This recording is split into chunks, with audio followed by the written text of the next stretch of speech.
હમણાં થોડાક વખત પહેલાં મેં ચાના પ્રીમિક્સની રેસીપી મૂકી હતી તો ઘણા બધા વ્યુઅર્સે એવું કીધું કે મસાલા મિલ્કનું પ્રીમિક્સ બતાવો ને. તો મને એમ થયું કે ચાનું પ્રીમિક્સ બની ગયું તો મસાલા મિલ્કનું પ્રીમિક્સ બની જશે. અને મેં બનાવ્યું એટલું સરસ બન્યું ને કે જે ઓરિજિનલ બાર મસાલા મિલ્કનો મસાલો આવે તેવું જ, પણ આ તો સાથે મિલ્ક પણ એટલે કે દૂધ પણ બની જાય છે.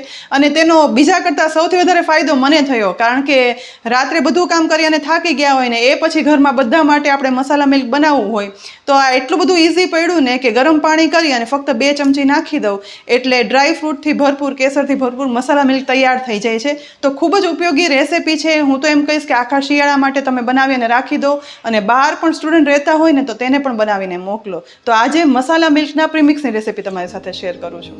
બનાવવાની શરૂઆત ગેસની સાવ લો ફ્લેમ પર એક પેન રાખી તેમાં 10 થી 12 નંગ કાળા મરી ઉમેરશું. સાથે 8 થી 10 લવિંગ, 5 થી 6 એલચી અને 1/4 ટુકડો જાયફળ ઉમેરી સતત મિક્સ કરવાનું છે અને જરાક એવું જ શેકવાનું. લગભગ અડધી મિનિટ શેકતા મસાલા શેકાવાની સુગંધ આવવા લાગે ને એટલે ગેસની ફ્લેમ બંધ કરી દેવાની અને આ સમયે તેમાં સહેજ એવી જાવંત્રી ઉમેરવાની.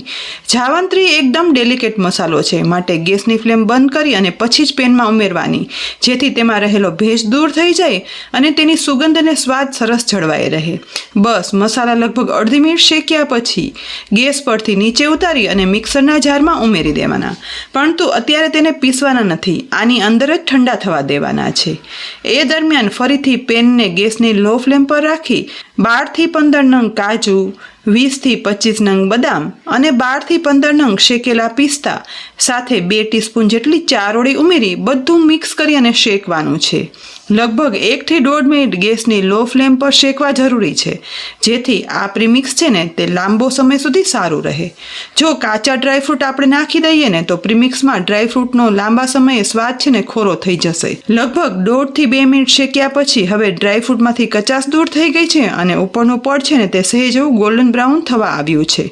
બસ આ સમયે તેમાં ગેસ બંધ કરી અને ડ્રાયફ્રૂટને એક ડીશમાં કાઢી લેવાના અને આ ડ્રાયફ્રૂટ છે ને તે સાવ વરાળ નીકળી જાય ને એવા ઠંડા થવા દેવાના. અને આ સ્ટેપ કરવું ખૂબ જરૂરી છે. જો અંદર સહેજ પણ વરાળ રહી જશે ને તો બરાબર આ ડ્રાયફ્રૂટનો પાવડર નહીં બને. લગભગ 10 મિનિટ પછી ડ્રાયફ્રૂટ છે ને તે સાવ ઠંડા થઈ ગયા છે. બીજી બાજુ શેકેલા મસાલા ઠંડા થઈ ગયા છે તો તેમાં આ ડ્રાયફ્રૂટ ઉમેરી દઈશું અને સાથે 1 ટીસ્પૂન જેટલો સૂંઠ પાવડર ઉમેરવાનો છે. જો મસાલા મિલ્કની અંદર પીસવામાં કેસર ઉમેરવું હોય ને તો આ સમયે ઉમેરી દેવાનું, પણ આપણે આ કેસર પછી ઉમેરશું. હવે ઝાડનું ઢાંકણ ઢાંકી પલ્સ મોડ ઉપર એટલે કે મિક્સર ચાલુ બંધ કરતા જઈ અને આ પાવડર પીસવાનો છે, જેથી ડ્રાયફ્રૂટનો પાવડર થઈ જાય અને તેનું ઓઇલ બહાર ના નીકળે. તૈયાર થયેલા ડ્રાયફ્રૂટ પાવડરને હવે એક પોળા બાઉલમાં કાઢી લેવાનું, જેમાં આપણે પ્રીમિક્સ મિક્સ કરવાનું છે. સાથે 1/4 કપ એટલે કે 1 કપ આખો અને 1/4 કપ મિલ્ક પાવડર ઉમેરવાનો. મિલ્ક પાવડર કોઈ પણ કંપનીનો વાપરી શકાય. સાથે 1 કપ પીસેલી સાકરનો પાવડર અથવા તો ખાંડનો પાવડર ઉમેરવાનો. અને જો તમે ખાંડ કે સાકર ના ખાતા હોય ને તો ચામાં ઉમેરવાનો ગોળનો પાવડર આવે છે ને તે પણ ઉમેરી શકાય. તેની સાથે કેસર જેટલા પ્રમાણમાં ઉમેરવું હોય ને તે ઉમેરી દેવાનું. બધું આ રીતે હાથ વડે મિક્સ કરવાનું, જેથી ડ્રાયફ્રૂટનો, ગરમ મસાલાનો પાવડર, મિલ્ક પાવડર અને સાકર સાથે એકદમ સરસ ભળી જાય. ત્યાર પછી એવું લાગે ને તો 2 હાથની વચ્ચે આ રીતે પાવડર એકદમ સરસ સરકાવવાનો, જેથી ડ્રાયફ્રૂટ એકદમ સરસ છૂટું પડી જાય અને મિક્સ થઈ જાય. બધું સરસ મિક્સ થઈ ગયું છે, છતાં પણ એવું લાગે ને કે આ પ્રીમિક્સ થોડું ગાંઠા ગાંઠા જેવું લાગે છે, તો પછી આ બનેલા મિશ્રણને ફરીથી મિક્સરના જારમાં સમાઈને એટલું ઉમેરી દેવાનું અને સહેજ જ એવું પીસ્યા પછી બાઉલમાં કાઢી લેવાનું. આ રીતે મિક્સરના જારમાં એકી સાથે ના ઉમેરતા થોડું થોડું મિશ્રણ ઉમેરતા જઈ મિલ્ક પાવડરનું પ્રીમિક્સ પીસ્યા પછી જુઓ એકદમ સ્મૂથ કન્સિસ્ટન્સીનું બની ગયું છે. વ્યવસ્થિત પીસાઈ અને આ પ્રીમિક્સ બની તૈયાર થઈ ગયું છે. આ સમયે પણ આપણે ઉપરથી થોડું એવું વધારે કેસર ઉમેરશું અને ફરીથી એકદમ સરસ રીતે મિક્સ કરી લઈએ. કેસર મસાલા મિલ્કનું પ્રીમિક્સ બની તૈયાર છે. તો તેને એકદમ ડ્રાય કાચની બરણી એરટાઇટ કન્ટેનરમાં ઉમેરતા જવાનું અને પ્રેસ કરી ભરી લેવાનું છે, જેથી વચ્ચે ક્યાંય પણ એર ન રહે તો આ પ્રીમિક્સ છે ને તે લાંબો સમય સુધી સાચવી શકાય. આ પ્રીમિક્સ આ રીતે ભરી અને રાખી દો ને તો નોર્મલ રૂમ ટેમ્પરેચર પર જ્યાં સુધી મિલ્ક પાવડરની એક્સપાયરી ડેટ ના આવે ને ત્યાં સુધી સારું રહે છે અને ફ્રીજમાં 1 વર્ષ સુધી એ સ્વાદનું સારું રહે છે. શિયાળા માટે ખૂબ જ ઉપયોગી મસાલા અને ડ્રાય ફ્રૂટથી ભરપૂર ઇન્સ્ટન્ટ કેસર મસાલા મિલ્કનું પ્રીમિક્સ તો બની અને તૈયાર થઈ ગયું છે. હવે હું તમને એ પણ બતાવું કે આ પ્રીમિક્સમાંથી ઇન્સ્ટન્ટ અડધી મિનિટમાં જ કેસર મસાલા મિલ્ક કઈ રીતે બનાવી શકાય. તો અહીં સોસપેનમાં પાણી ગરમ કરવા ઉમેરી દીધું છે. બસ પાણી હુંફાળો એવું થોડું ગરમ થાય ને એટલે તેને ગેસ પરથી ઉતારી જે ગ્લાસમાં આપણે મસાલા મિલ્ક બનાવવું હોય ને તેમાં ઉમેરી દેવાનું. આ પાણી લગભગ 100 ml જેટલું એક ગ્લાસમાં ઉમેરેલું છે.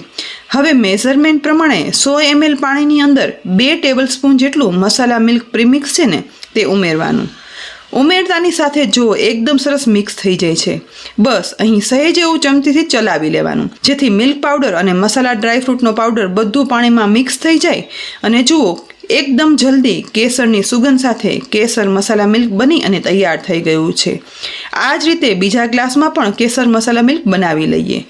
30 સેકન્ડથી પણ ઓછા સમયમાં બનતું પ્રીમિક્સમાંથી આ કેસર મસાલા મિલ્ક ઇન્સ્ટન્ટ બનાવી શકાય છે અને ગરમ પાણીમાં બનેલું છે જેથી ગરમા ગરમ મસાલા મિલ્ક શિયાળામાં તુરંત જ શરીરમાં અંદરથી ગરમાવો લાવી દે છે. તો મસાલા મિલ્કનો આ પ્રીમિક્સ તમે બનાવી અને રાખી દો ને, અથવા તો બહાર ગામ રહેતા કે હોસ્ટેલમાં રહેતા સ્ટુડન્ટોને મોકલાવો ને તો તેને ખૂબ જ ઉપયોગી થશે. તેઓનો સમય પણ બચશે અને સાથે મસાલા અને ડ્રાયફ્રૂટથી ભરપૂર આ કેસર મસાલા મિલ્ક ગમે ત્યારે પી શકશે અને શરીરની અંદર ચુસ્તી તંદુરસ્તી જળવાશે. અને ઘરમાં પણ બનાવી અને રાખી દો ને તો ઓછા સમયમાં કેસર મસાલા મિલ્ક બનાવી તૈયાર કરી શકાય છે. તો આ એક ખૂબ જ ઉપયોગી રેસીપી છે. જરૂરથી બનાવી અને ટ્રાય કરજો. કોમેન્ટ બોક્સમાં લખી એ પણ કહેજો કે કેસર મસાલા મિલ્કના આ પ્રીમિક્સની રેસીપી તમને કેટલી ઉપયોગી લાગી. રેસીપી જો ખરેખર ગમી હોય ને તો લાઇક કરી શેર કરજો.